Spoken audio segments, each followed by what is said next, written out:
नमस्कार दोस्तों, कैसे हैं आप सब। उम्मीद करती हूँ आप सब बहुत अच्छे होंगे। मैं आपको प्यार से नमस्कार भेज रही हूँ।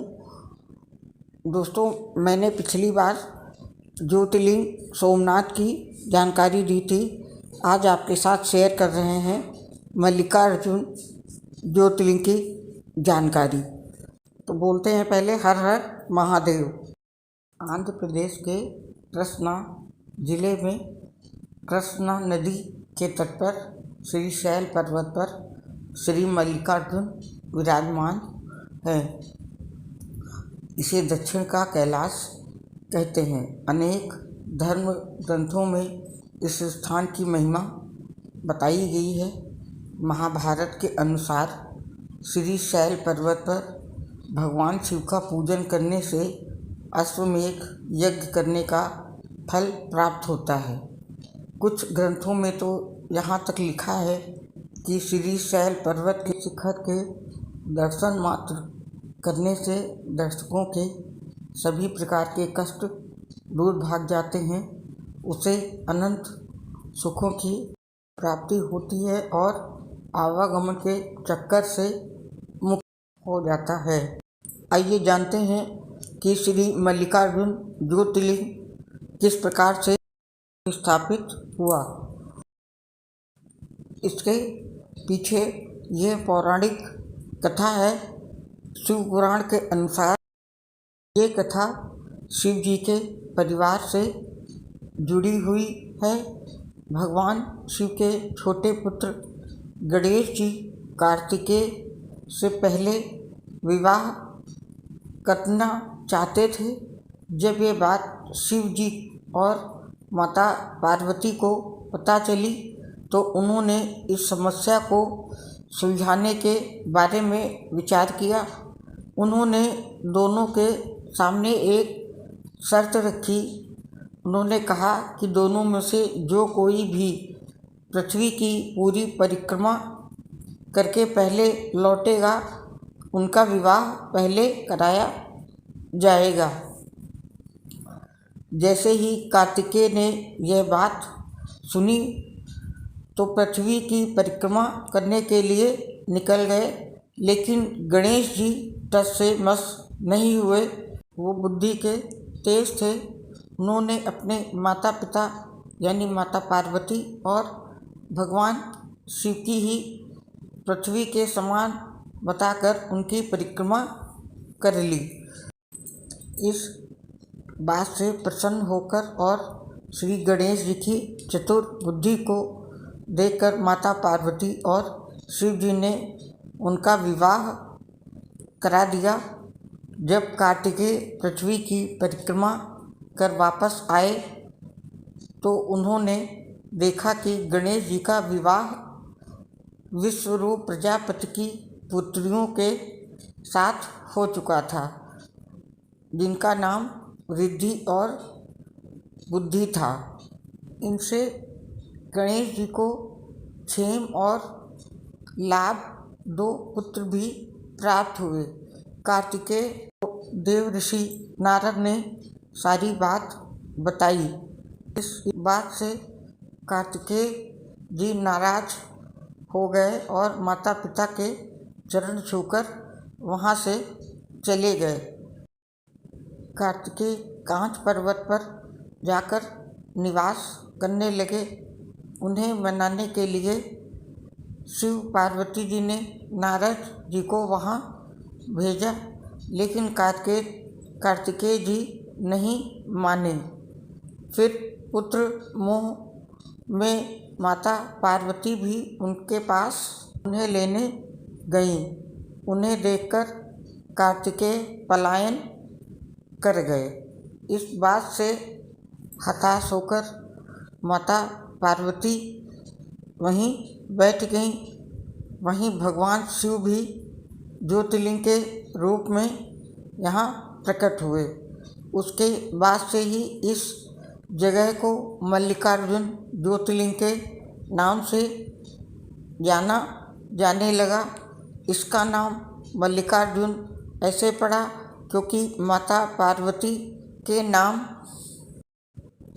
मल्लिका और भगवान शिव का नाम अर्जुन से भी जाना जाता है।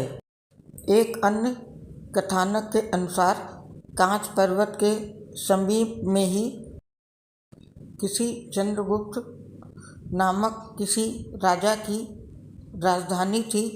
उनकी राजकन्या एक बार किसी संकट से उलझ गई थी। उस विपत्ति से बचने के लिए वह अपने पिता के साथ राजमहल से भागकर पर्वतराज की शरण में पहुंच गई। वो कन्या ग्वालों के साथ कंदमूल खाती और दूध पीती थी। इस प्रकार उनका जीवन निर्वाह उस पर्वत पर होने लगा। उस कन्या के पास श्यामा नाम की एक काली गौ थी, जिसकी सेवा वो स्वयं करती थी।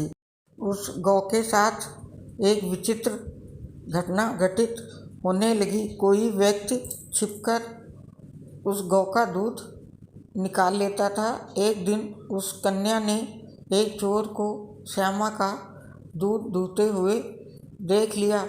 तब वह क्रोध में आग बबूला होकर उसको मारने के लिए दौड़ पड़ी। लेकिन जब वो गौ के समीप पहुंची तो उनकी आश्चर्य का ठिकाना न रहा, क्योंकि वहां उन्हें एक शिवलिंग के अलावा कुछ भी दिखाई नहीं दिया। आगे चलकर उस राजकुमारी ने उस शिवलिंग के ऊपर एक सुंदर सा मंदिर बनवा दिया। वही प्राचीन शिवलिंग आज मल्लिकार्जुन ज्योतिर्लिंग के नाम से प्रसिद्ध है।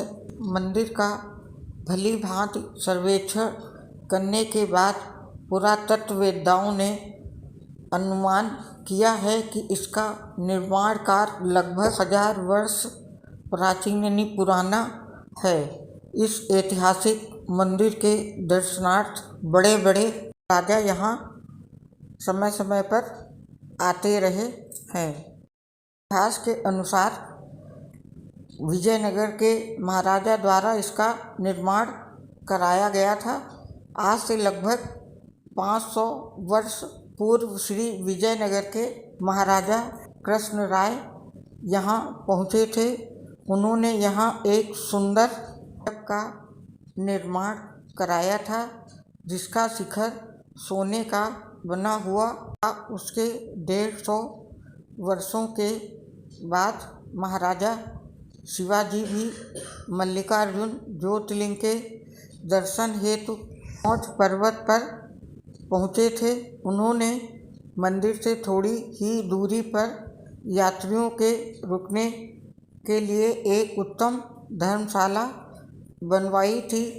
इस पर्वत पर बहुत से शिवलिंग मिलते हैं। यहाँ पर महाशिवरात्रि के दिन मेला लगता है। मंदिर के पास यहाँ जगदम्बा का भी एक स्थान है। यहाँ माँ पार्वती को भ्रमरांबा कहा जाता है। मल्लिकार्जुन ज्योतिर्लिंग की पहाड़ी से किलोमीटर नीचे पाताल गंगा के नाम से प्रसिद्ध कृष्णा नदी है, जिसमें स्नान करने का महत्व शास्त्रों में वर्णित है।